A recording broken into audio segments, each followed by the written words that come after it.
This is Here's How, Ireland's political, social and current affairs podcast, presented by William Campbell.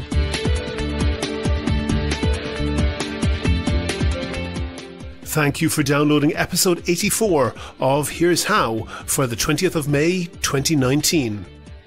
Last September, I talked to Dr. David Robert Grimes about the cervical check controversy. In this podcast, we'll hear from a group campaigning for the women affected.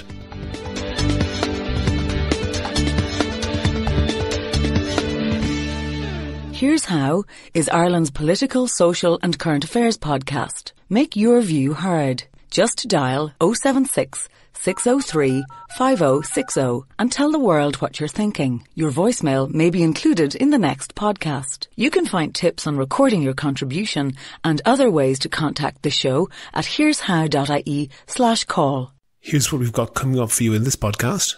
If that's just the limitation of the test, what is the political option there? My understanding would be that there hasn't been any settlements awarded that have not shown clear negligence. That's coming up shortly, but first I want to thank all of my donors on Patreon. I really appreciate everyone who does that. If you don't know, Patreon is basically a system that allows people to donate $1 or $2 per podcast or per month, and that helps me to devote more time to research and to finding interesting guests. It's totally voluntary, unlike some others. You won't get a criminal conviction if you choose not to contribute. But if you think that it is worthwhile to contribute, and you can do the same as the people who are doing that already, there's details on the website and at the end of the show. I wrote a piece on the website last December about Brexit with the title that might have sounded a little pessimistic. It was called, "It's Over, Brace for Catastrophe, There's No Hope." At this point, I don't think that was pessimistic. I can't see any plausible way forward for the UK that does not lead to disaster, to further disaster. Nobody knows exactly what will happen, just like nobody knows exactly which cups and plates a bull in a china shop will smash, but we don't need to know those details to know that it isn't going to end well. It seems pretty clear now that Theresa May will be gone in a fortnight. The thing that will happen between now and then is what? The fourth doomed vote on her deal with the EU? No. Well, yes, that will happen, but it's not relevant. The outcome is certain and it will change nothing. The thing that will happen between now and then is the European Parliament elections. This will have a much more profound impact on UK politics. We can see what's going on in the polls. At the time of writing, the Nigel Farage fan club, otherwise known as the Brexit Party, is a mile in front, with 35%. Back nearly 20 points come the Lib Dems on 16, then Labour on 15, then the Greens on 10. Have you worked out what's missing yet? Something not quite normal? Yes, behind them all, in fifth place, come the Conservatives, with a whopping 9% of the vote. And it's not just the voters who are refusing to support the Conservative Party. 40% of Tory councillors have said that they will go against their own party in the Euros and vote for Farage instead. That's not just the Conservative Party members, it's Conservative members of local councils. Almost half of them are going to vote for a rival party. And within a week of that, the leader of the Conservatives is going to resign, and there must be a leadership contest. They have quite a smart way of electing a leader, I have to say.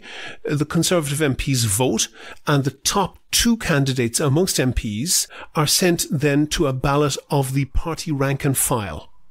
This is to give the party members a say in the leader, but prevent the crazy situation of electing someone who the vast majority of MPs disagree with Jeremy Corbyn. And those MPs selecting the two candidates to put to the membership will be doing it while they're poring over their local European election results, where they'll see that if it were repeated in a general election, the Conservative Party would win about 0 seats. And they will see their voters and their members and even their councillors defecting in droves to the Brexit Party. That will have a profound impact on the way they vote. There is no chance in hell that one of those two candidates will not be a hardline Brexiteer. In all likelihood, both of them will be hardline Brexiteers. And if you look at the membership of the Conservative Party, it's much more in favour of a hard Brexit than the party MPs, certainly much, much more so than the wider population. And all those people have been telling themselves for months that only for Theresa May they would have stomped off to Brussels and wagged their chubby little fingers at Johnny Foreigner and said, "Listen here, chaps," and that evil Barnier would have been rumbled and would have given the British everything they want. And that sounds like the fantasy of a dying empire, because that's exactly what it is. The nature of the electoral process within the Tory party is such that it is certain to return the most extreme of Brexiteers, the least realistic, the least thoughtful about the consequences of their actions. That is, as I said before, probably also the one with the worst haircut, although that almost doesn't matter anymore. It doesn't matter anymore because whoever gets the job will be in an utterly changed political environment. We can talk about it now, but the effects won't be felt until it arrives, and when it arrives, it will change everything. Nigel Farage's Brexit Party getting anything like a third of the vote will simply upend the entire political landscape in the UK.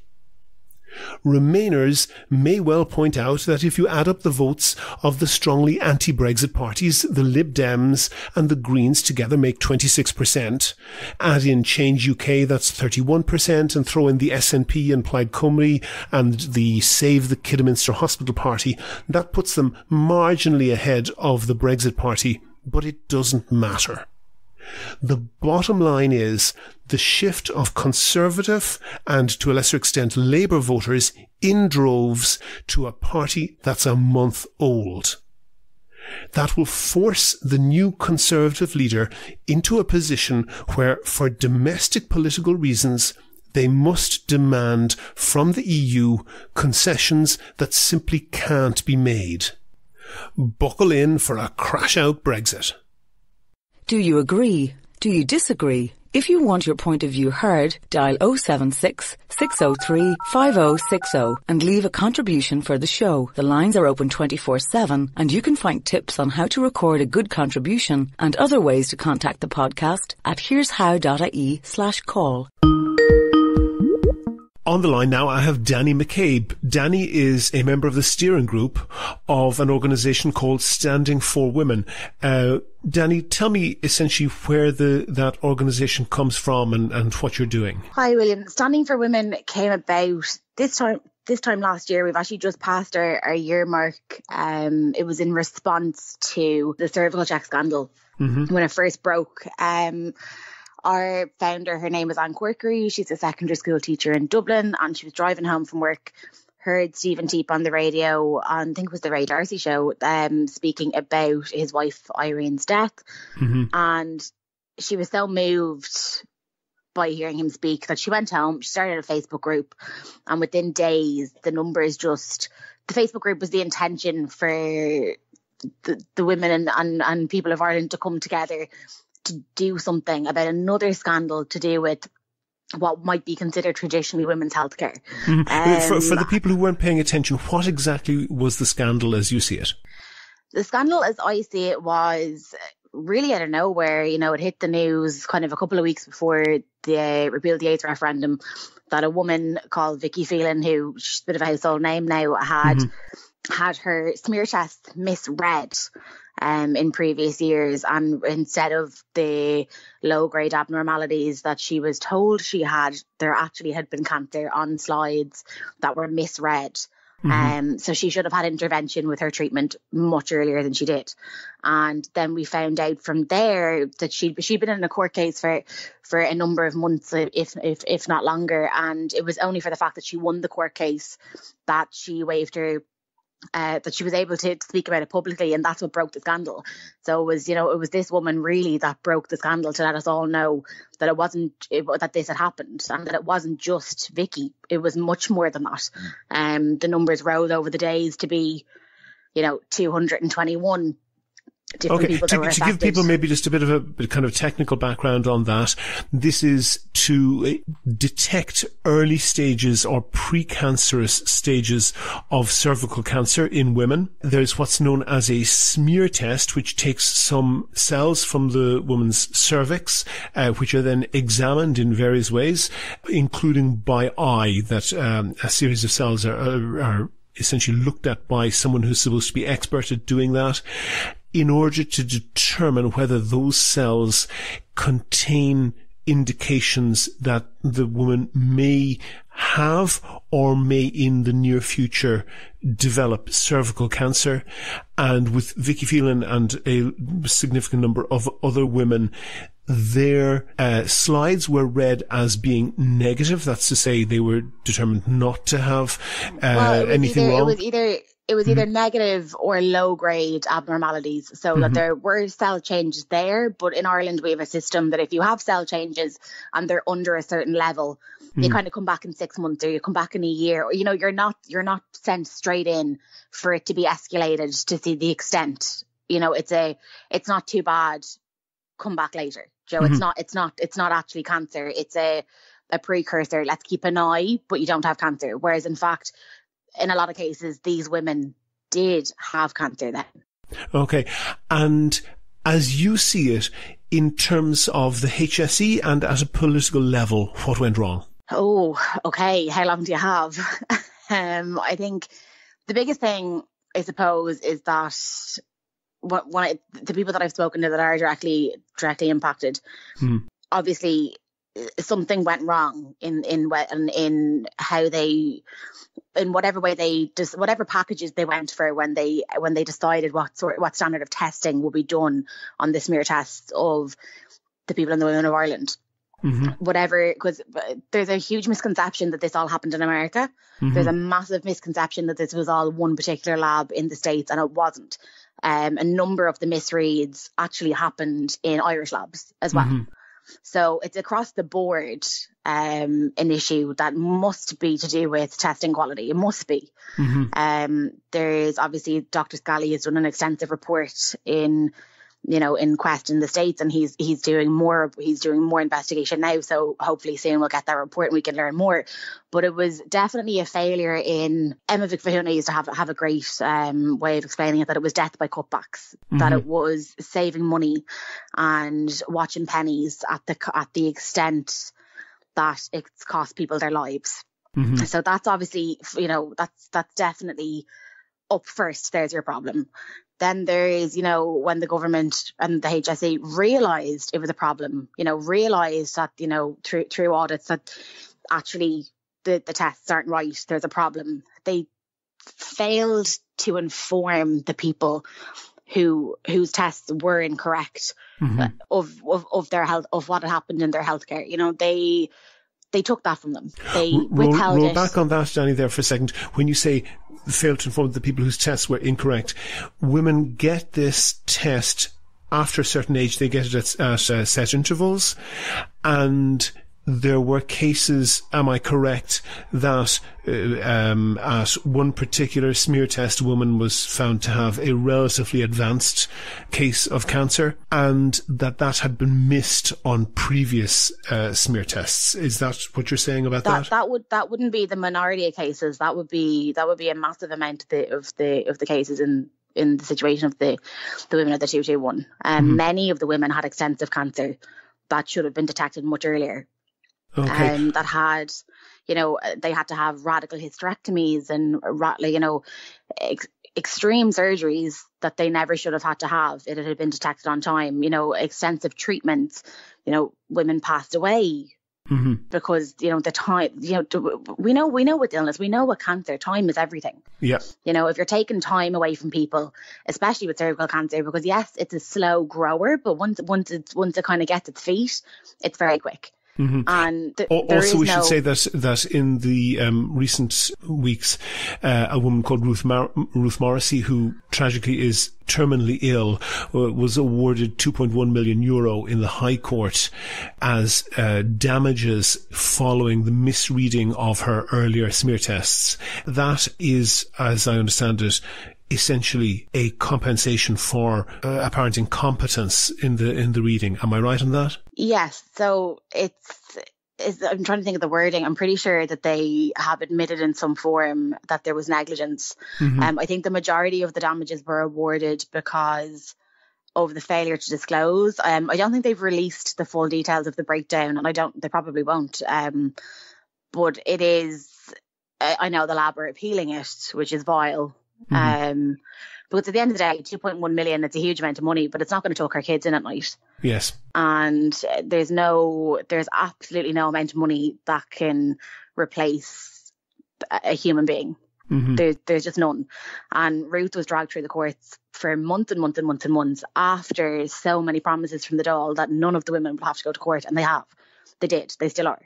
There's so many active cases going on that aren't in the press and aren't in the media because, of course, people are entitled to their privacy. But they're all equally going through such turmoil trying to get a little bit of justice and accountability, which should not be that hard. People should not be being put through this as they are. And, you know, that's only the tip of the iceberg. Like the 221 are the first round of people that we know this has affected. There are more coming. You know, the second wave hasn't hit yet, but it is coming. You know, there's 1,702 smears waiting to be audited to see how many of them is their negligence, how many of them are misreads. And, you know, some of the women that those smears, you know, would have belonged to have already passed away.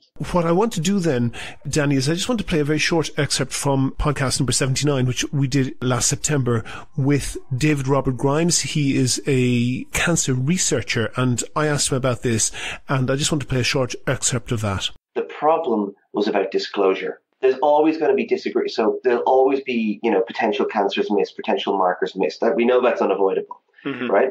So when you are diagnosed with cancer, if you're a woman and you get a diagnosis of cervical cancer, we do a thing called an audit. So we go back through your previous smears. And with that hindsight, we go, is there anything in this cytology, in this mess of cells, that I might have interpreted differently, or we might have graded differently, knowing that the patient ultimately got cancer? What's the purpose of doing that?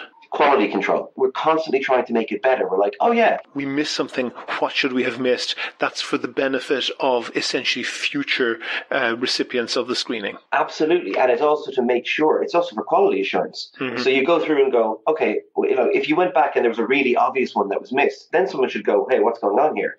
The idea is to keep the program consistent, and we've done quite well on that. I mean, it comes out well in the Scally report. That was Dr. David Robert Grimes. And the one point that he was making there was that this is a very inexact science, and it's not on or off. It's a very fine judgment, and it's entirely proper when somebody gets cancer that hasn't been picked up to go back and to audit to see the previous smear tests to see can they improve the process.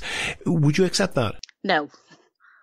I mean, I definitely think we need to do more audits, but I don't agree. What he's speaking to is hindsight bias. He's speaking that a lot of and I'm not saying, maybe he's not, obviously I haven't heard the whole interview, maybe he's not, but it sounds like he is speaking to what a lot of different researchers, a lot of different doctors, radio hosts, the whole shebang keep going on. This is hindsight bias and it's all about disclosure, that's the biggest problem here. It's not just about disclosure.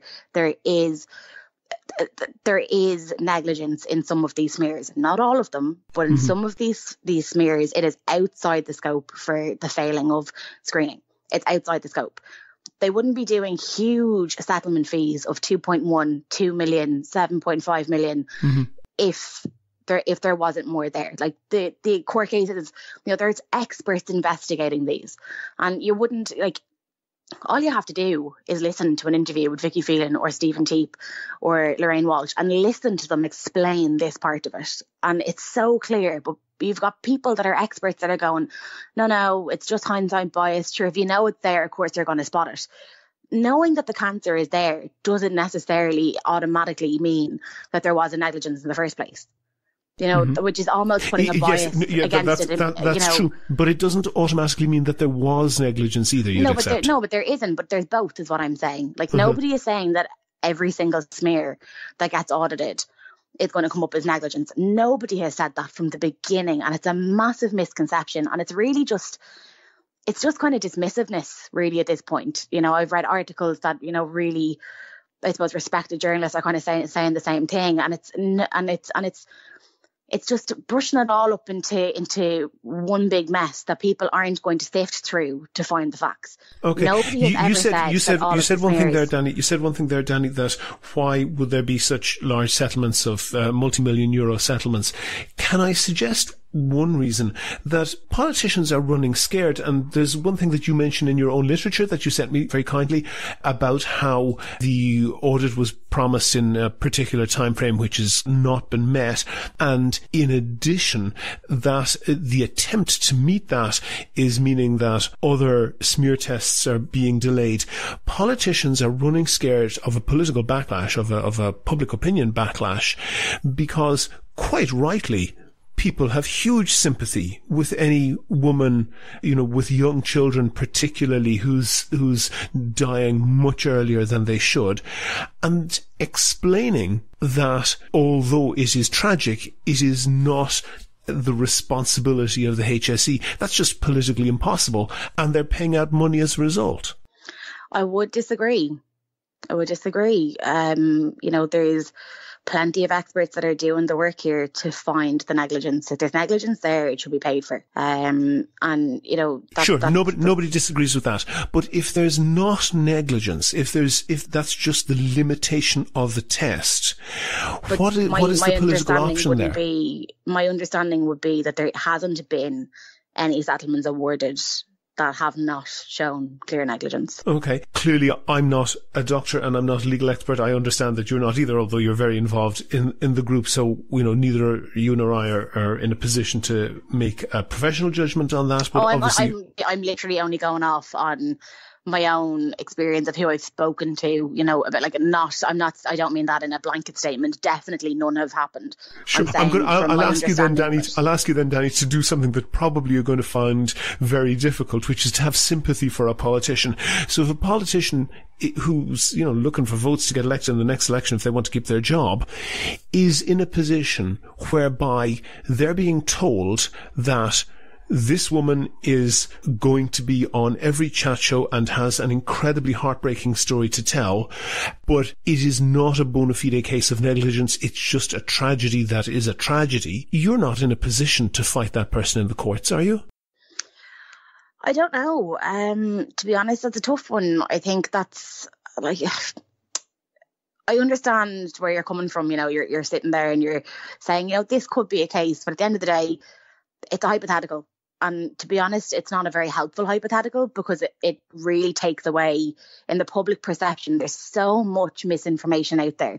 It takes away from the public understanding of the real facts of the case, that there is negligence going on. And there's so many of the women that have been dismissed publicly, that have been targeted publicly, saying that they're going to ruin the screening program, that they're, you know, that they're going to make more women not go for their smears because of the fact they're highlighting this so much, which is really unhelpful and it's unfair. So I'm not going to get into that. But like I do have sympathy though for our politicians. I do have sympathy for our officials that are actively trying to do something about this. My issue with our politicians is that, in my own experience working on this for the last year, is that there is a huge amount of apathy. There is a huge amount of sound bites about it, but they don't actually educate themselves on what the issue is and what the ongoing issue is. You know, the amount of different local representatives that I have spoken to over the last year that don't even understand about the 1,702 smears still left to be audited, that don't even understand that it wasn't just Quest in America. You know, we need our officials to educate themselves in this issue so they can represent us wholeheartedly, and that we can trust that they know what they're doing about it. You know, it took us 5 months to get 28 councils in Ireland to pass a motion in regards to the cervical check scandal. 5 months of really hard lobbying of people all over the country lobbying So their local what you've been councillors. doing is lobbying local authorities in order to get them to pass a motion essentially in your support. That may be a public relations move, but it doesn't have any legal effect, does it?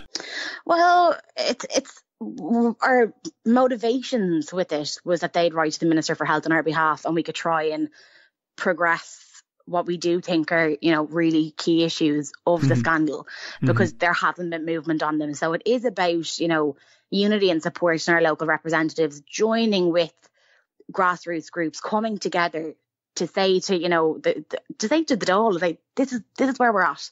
This is what we want. Please come and engage with us. Please come and tell us what's going on here. Please stop with this trickling of information. Show us what's being done.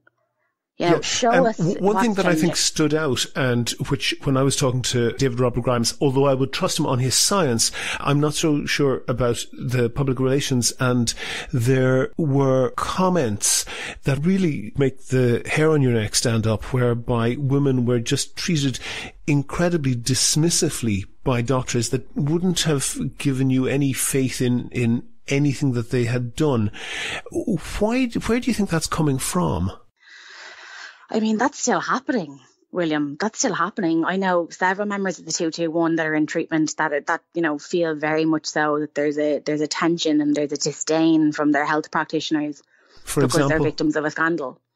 That they feel, you know, if they, you know, a lot of the women, it was actually in the Scally report, it was detailed very well. Dr. Scally did a great job of detailing this part. He detailed the almost blame that some women got when they met with their consultants to speak about the scandal, to ask what happened, that it was like this kind of washing of the hands, this isn't my fault, and really being punitive towards them for wanting answers and for wanting to know, could their lives have been different? Could you imagine, you know, having an extensive cancer, having a terminal diagnosis, and somebody turning around to you and saying, actually, you never should have had cancer at all. You're first being put with the torturous wonder of what if. What if? That is literally torture.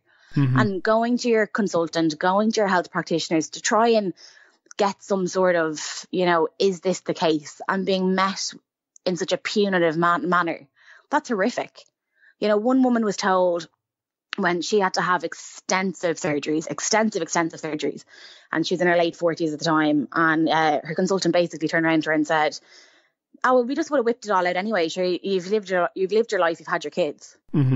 Late 40s. I mean, the type of surgeries, you know, it affects their sex life. It affects their everything to do with their bodies. It's hormonal, like super invasive surgeries. I had no idea the surgeries were that invasive until I sat down with some of these women and had this conversation. I had no idea.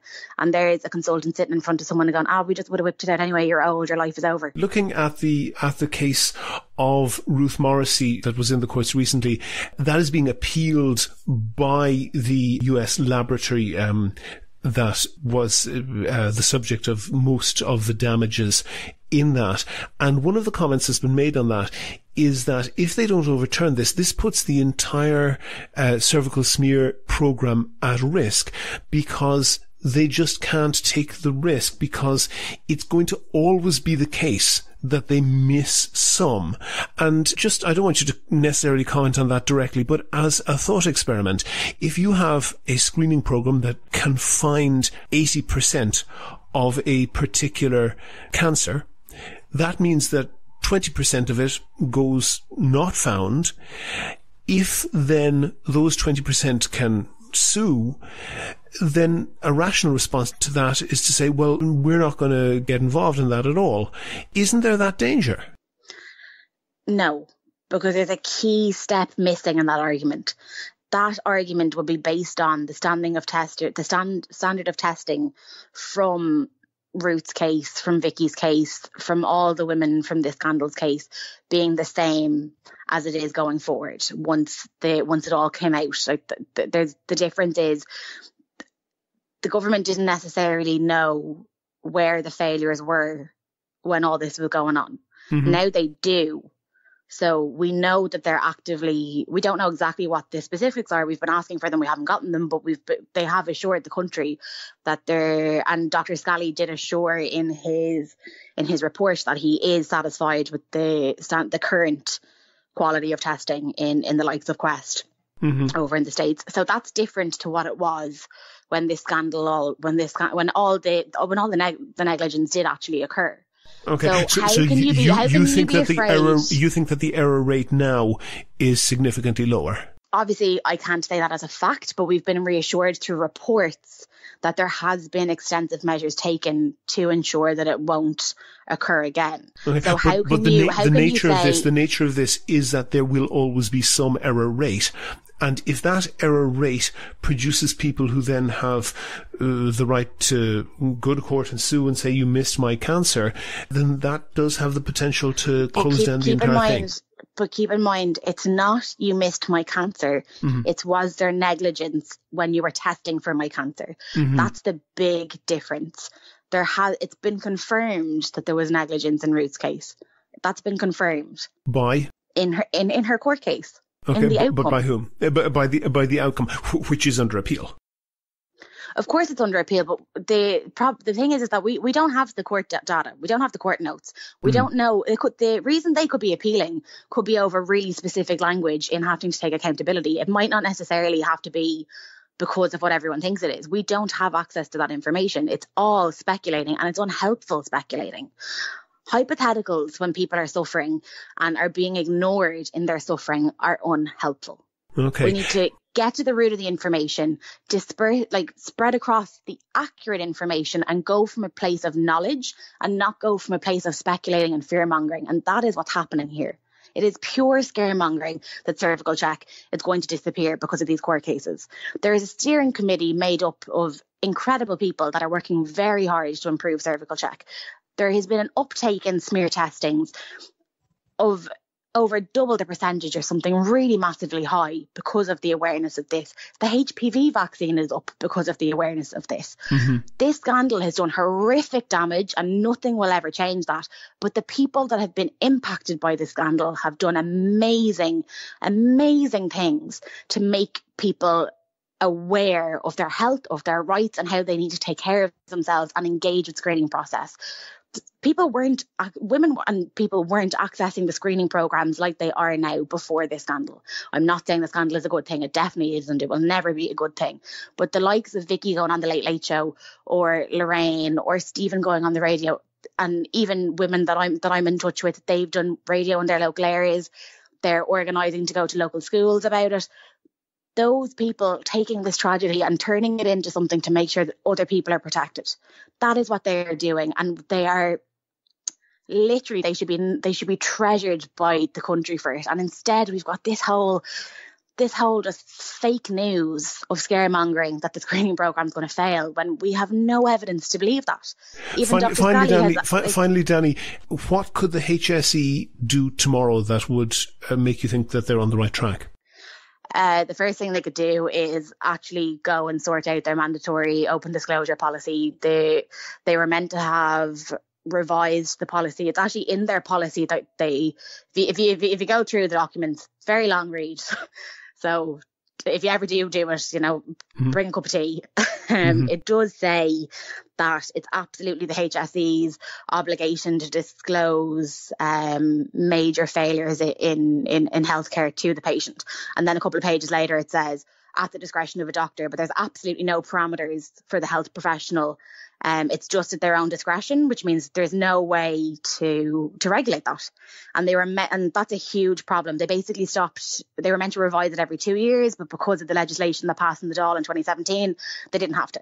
So the first thing that they could do is go and have a look at that, sort out their mandatory open disclosure policy, so there's not loopholes in it, that it can be adhered to. Danny McCabe of Standing for Women, thank you very much for talking to me. Thanks very much, William. Never miss a show. Follow at Here's How Podcast on Twitter and like Here's How on Facebook for updates on each show's contents. If you'd like to hear more podcasts from me and more investigations into the institutions of Irish life, I would certainly love to do them, and I could devote more time to them if I got them sponsored. I have a page on Patreon that allows ordinary listeners to donate $1 or $2 per podcast or per month, whatever you want. So if you think it's valuable, please do that and share the podcast to your friends so they can do the same.